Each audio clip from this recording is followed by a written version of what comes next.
आज हम आपको लेकर जा रहे हैं एक ऐसे गढ़ में जो तेल और कोयले के उत्पादन का केंद्र है। वो जगह जहां की तेल रिफाइनरी सियासत की धुरी बन गई है, जहां के गांव में रेतीले राजस्थान की असल जिंदगी बसती है, जहां मामेरो ब्याह और मां पूरनसण वाली सी कहावतें मशहूर हो गई है।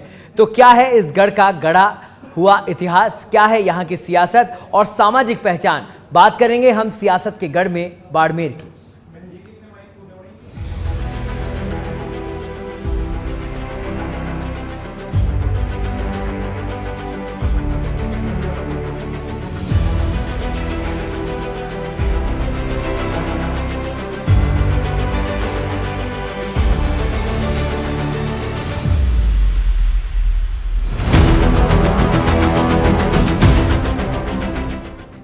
बाड़मेर की जब हम बात करते हैं तो आंखों के सामने रेतीले और बंजर राजस्थान की छवि घूमने लगती है। गांवों और ढाणियों की महिलाओं की दूर दूर से पानी लाने की तस्वीरें आने लगती हैं। तपती धूप की थरथराती रेत में खेलते हुए बच्चों के मंजर सामने आ जाते हैं। इस रेत में अपनी जिंदगी खुशी खुशी बिताने वाले जिंदा दिल लोगों की मुरझाई सी सूरत काफी कुछ कहने लगती है। तो इन लोगों के जीवन की मुश्किलों को खत्म करने के लिए आजादी के बाद से अब तक की सरकारों ने क्या किया, बताएंगे आपको सब कुछ इस खास रिपोर्ट में।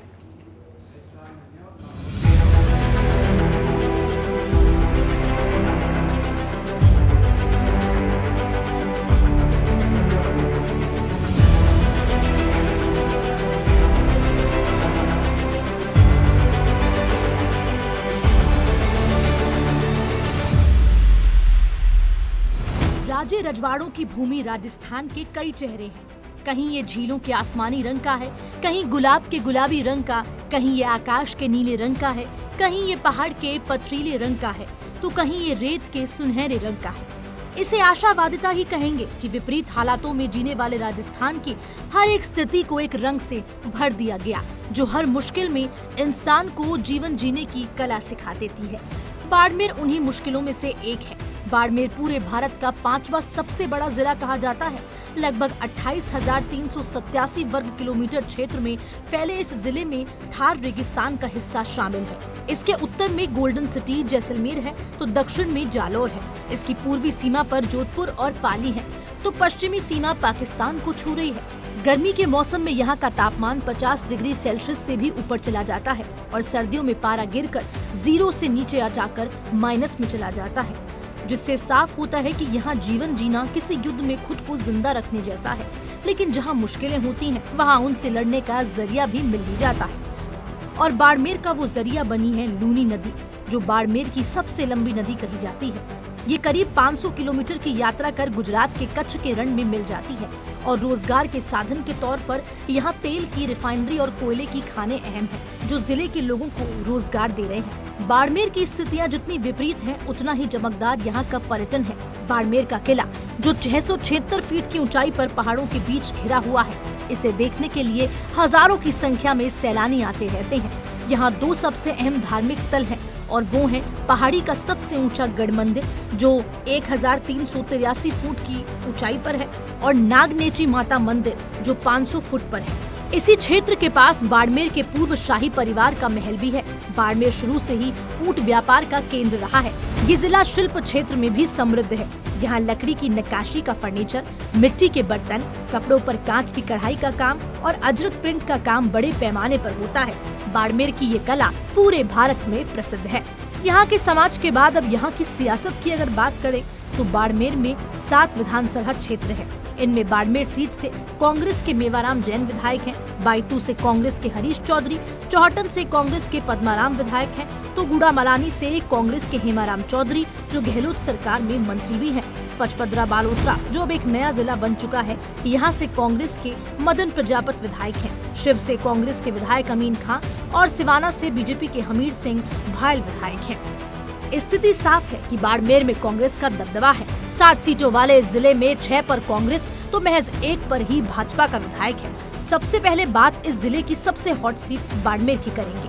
यहाँ से कांग्रेस के मेवाराम विधायक है, जहाँ पिछले 15 सालों से बीजेपी लगातार कांग्रेस का वर्चस्व तोड़ने में जुटी हुई है। तो वहीं पिछले 71 सालों में कांग्रेस ने 7 बार अपना परचम लहराया। पिछले चुनाव में इस सीट पर त्रिकोणीय मुकाबला देखने को मिला था। कांग्रेस ने अपने 2 बार के विधायक रहे मेवाराम जैन पर विश्वास जताते हुए उन्हें फिर चुनावी मैदान में उतारा। तो बीजेपी ने सांसद रहे कर्नल सोनाराम चौधरी को प्रत्याशी बनाया, लेकिन मेवाराम चौधरी ने कर्नल सोनाराम चौधरी को करारी शिकस्त दी थी। बाड़मेर विधानसभा 1951 से ही अस्तित्व में है। यहां अब तक हुए 15 विधानसभा चुनावों में से 7 बार कांग्रेस की जीत दर्ज हुई है, तो वहीं केवल 1 बार ही भाजपा का खाता खुला है। इस सीट पर 2 बार राम राज्य परिषद और निर्दलीय प्रत्याशी ने भी जीत दर्ज की है। इसके साथ ही लोकदल और जनता दल के प्रत्याशी ने भी यहां पर एक बार अपना खाता खोला है। बाड़मेर विधानसभा सीट सामान्य कोटे की सीट है। यहाँ पर जाट और मुस्लिम मतदाताओं का प्रभाव है। इसके साथ ही इस सीट पर एससी और एसटी वर्ग का भी खासा असर देखने को मिलता है।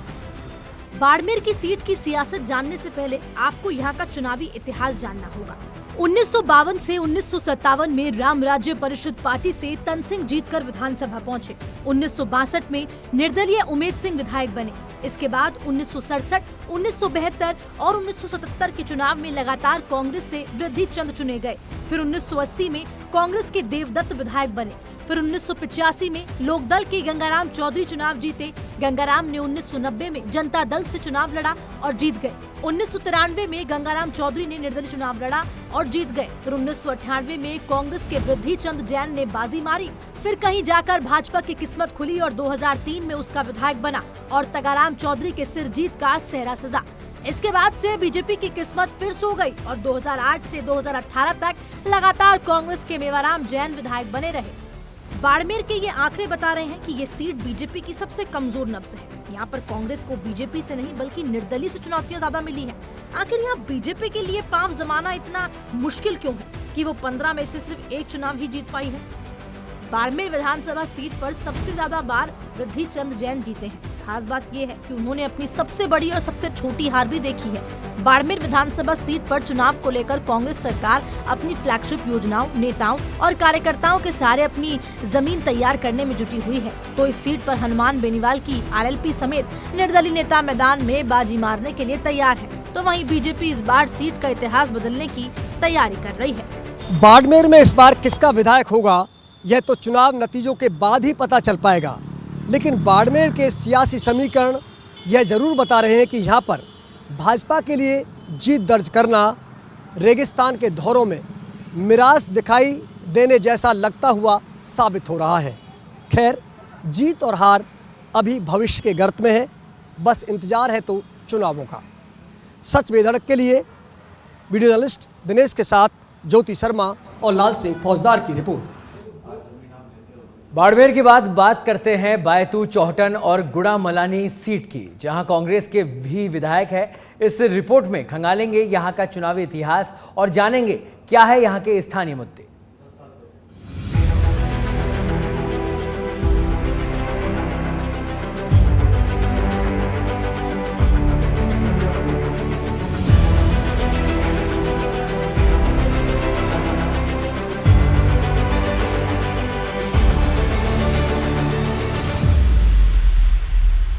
बाड़मेर जिला मुख्यालय से 56 किलोमीटर दूर एक और विधानसभा क्षेत्र लग जाता है, बायतू, जिसका इतिहास महज 15 साल पुराना है। हॉट सीट बन चुकी बायतू विधानसभा क्षेत्र का मुकाबला उसके गठन के बाद से ही रोचक रहा है। साल 2008 में परिसीमन के बाद बाड़मेर विधानसभा क्षेत्र से अलग होकर बनी बायतू सीट पर एक बार बीजेपी और 2 बार कांग्रेस का कब्जा रहा है। बायतू विधानसभा सीट की एक खासियत है, जब से इस सीट का गठन हुआ है यहाँ पर 3 बार चुनाव हुए हैं और तीनों ही बार जाट प्रतिनिधियों ने जीत दर्ज की है। पहले चुनाव में कर्नल सोनाराम, दूसरे चुनाव में कैलाश चौधरी और तीसरे चुनाव में हरीश चौधरी ने यहाँ से जीत दर्ज की।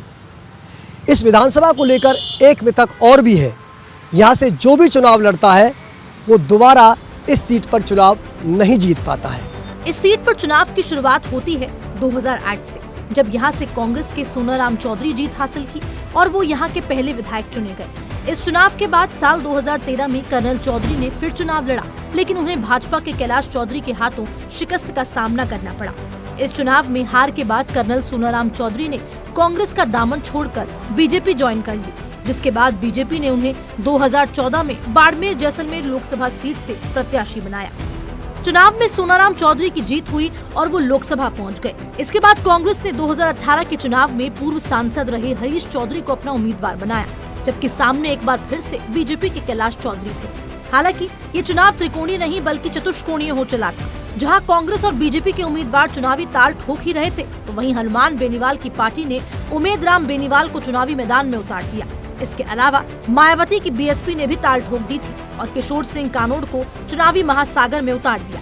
इस बेहद दिलचस्प चुनाव में हरीश चौधरी के सिर जीत का सेहरा बंधा, तो आरएलपी उम्मीदवार उमेद राम बेनीवाल दूसरे नंबर पर आए थे, जबकि बीजेपी प्रत्याशी और उस वक्त के मौजूदा विधायक कैलाश चौधरी को करारी हार का सामना करना पड़ा। वो तीसरे नंबर पर खिसक गई थी।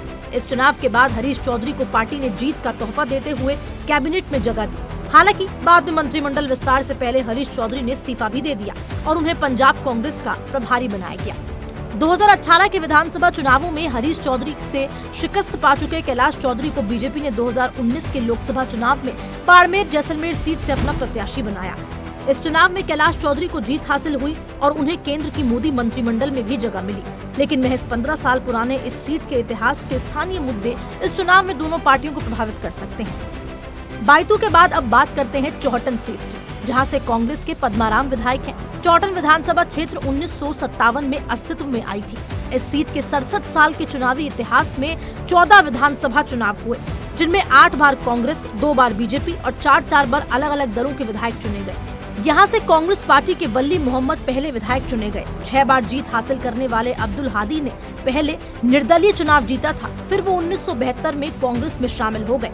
फिर उन्होंने 1985 में लोकदल से जीत हासिल की थी।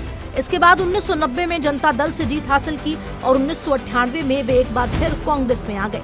उन्होंने कांग्रेस के टिकट पर जीत हासिल की, जबकि 1980 में कांग्रेस के टिकट से जीतने वाले भगवान दास बाद में निर्दलीय खड़े हुए और उन्होंने निर्दलीय जीत हासिल की थी। इतना ही नहीं, 1993 में बाड़मेर से निर्दलीय विधायक चुने गए गंगाराम चौधरी ने 2003 में बीजेपी के टिकट पर चौहटन विधानसभा सीट से चुनाव लड़ा और जीत हासिल की। 2008 में कांग्रेस के पद्माराम जीतकर विधानसभा पहुंचे। 2013 में पद्माराम को हराकर बीजेपी के तरुण कागा जीते। 2018 में फिर से कांग्रेस के पद्माराम ने जीत दर्ज की। चौहटन सीट की सबसे रोचक बात तो ये है कि जीत अक्सर उन नेताओं की हुई है जिन्होंने लगभग हर चुनाव में पाला बदला है। उदाहरण के लिए अब्दुल हादी और भगवान दास को ही ले लें, तो दोनों ने सत्ता के लिए पाला बदलना कोई बड़ी बात नहीं समझी। इस बार टक्कर किनके बीच है उसका पता तो तब चलेगा जब दोनों पार्टियां अपने पत्ते खोलेंगी। चौहटन के बाद अब बात करेंगे गुड़ामलानी सीट की, जहां से कांग्रेस के हेमाराम चौधरी विधायक हैं, जो कांग्रेस सरकार में मंत्री भी हैं। गुड़ामलानी विधानसभा सीट पर इस बार कांग्रेस, बीजेपी, आरएलपी, आम आदमी पार्टी और निर्दलीय भी मतदाताओं को साधने के लिए एक्टिव हो चुकी है। गुड़ामलानी विधानसभा में अब तक हुए 15 विधानसभा चुनावों में से एक बार भाजपा और एक बार जनता दल को जीत मिली है। यह सीट कांग्रेस की परंपरागत सीट मानी जाती है। यहाँ से कांग्रेस के 13 जाट उम्मीदवारों ने जीत दर्ज की है, लेकिन 2013 में लादूराम बिश्नोई ने यह परिपाटी बदल दी और भाजपा का विधायक चुना गया।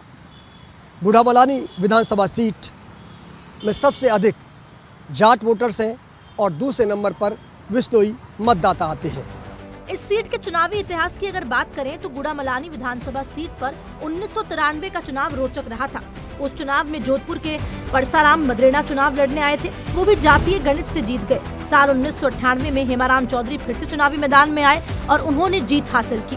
तो वहीं 2003, 2008 और 2018 में हेमाराम चौधरी ने जीत दर्ज की।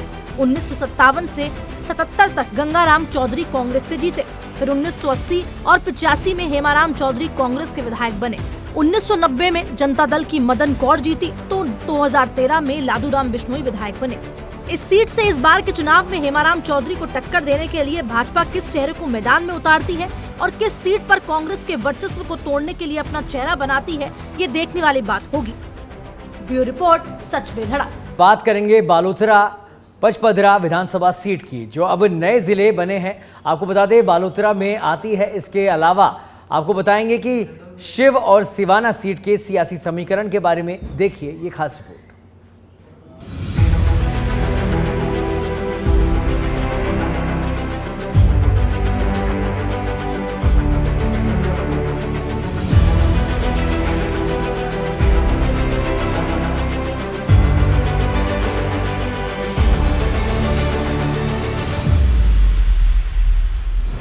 पटल पर रिफाइनरी के लिए अपना नाम उकेर चुका पचपदरा राजस्थान का एक अहम विधानसभा क्षेत्र है।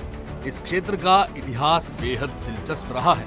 ये राजस्थान की वो सीट है जहां से पहली बार महिला विधायक चुनी गई और उन्होंने लगातार 3 बार जीत हासिल की। इस क्षेत्र के लोगों ने दिल खोलकर हर बड़े दल को मौका दिया। अब ये क्षेत्र अपने आप में जिला बनने जा रहा है। बाड़मेर जिले में आने वाले पचपदरा बालोतरा विधानसभा सीट अब नए जिले बालोतरा में हो गई है। हालांकि इस सीट का इतिहास भी दिलचस्प रहा है। इस सीट पर 5 बार भाजपा और 6 बार कांग्रेस का कब्जा रहा है, जबकि 2 बार निर्दलीय ने इस सीट पर जीत हासिल की है। 1957 में राम राज्य परिषद से अनूप सिंह जीते। 1962 में निर्दलीय अमर सिंह विधायक बने। इसके बाद 1967, 1972 और 1977 में लगातार कांग्रेस से मदन कौर जीती। 1980 में कांग्रेस से अमराराम विधायक बने। 1985 और 1990 में बीजेपी से चंपालाल ने अमराराम को हराया और विधायक बने। 1993 में फिर से अमराराम ने निर्दलीय चुनाव लड़ा और विधानसभा पहुंचे।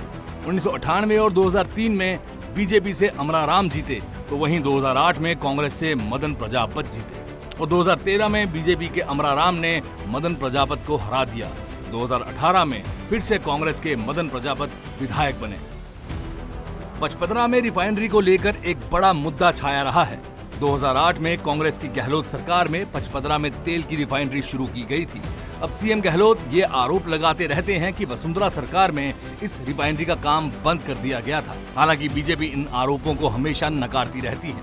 हालांकि सीएम अशोक गहलोत ने अपने इस कार्यकाल के भीतर फिर से इस रिफाइनरी का काम शुरू करवा दिया है।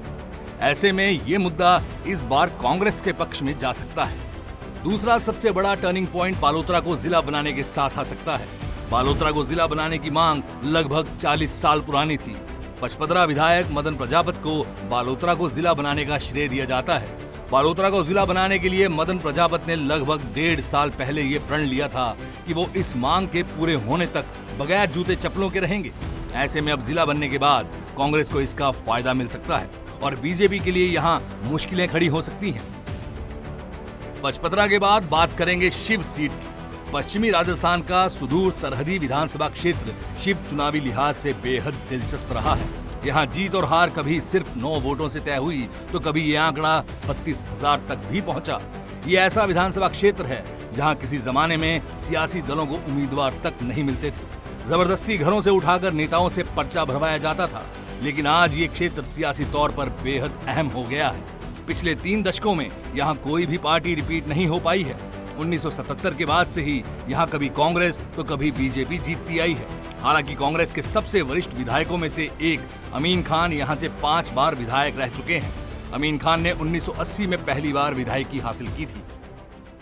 शिव विधानसभा के जातीय समीकरणों की बात करें तो यहाँ सबसे अधिक मुस्लिम मतदाताओं की संख्या है।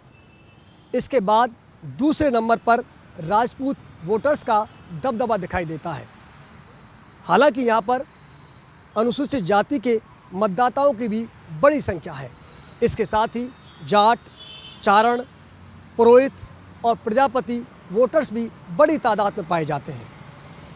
सिर्फ विधानसभा के इतिहास की बात करें तो यहाँ की सियासत में 1967 से अब तक 12 बार विधानसभा चुनाव हुए हैं, जिनमें से 7 बार कांग्रेस ने जीत दर्ज की है, 2 बार जनता पार्टी और 3 बार भारतीय जनता पार्टी ने अपना खाता खोला है। इस सीट पर चुनावी इतिहास की बात करें तो 1967 और 1972 में लगातार कांग्रेस से हुकुम सिंह विधायक बने। 1977 में जनता पार्टी के कान सिंह जीते। 1980 में कांग्रेस के अमीर खान विधायक बने। 1985 में जनता पार्टी के उम्मेद सिंह ने अमीन खान को हराया।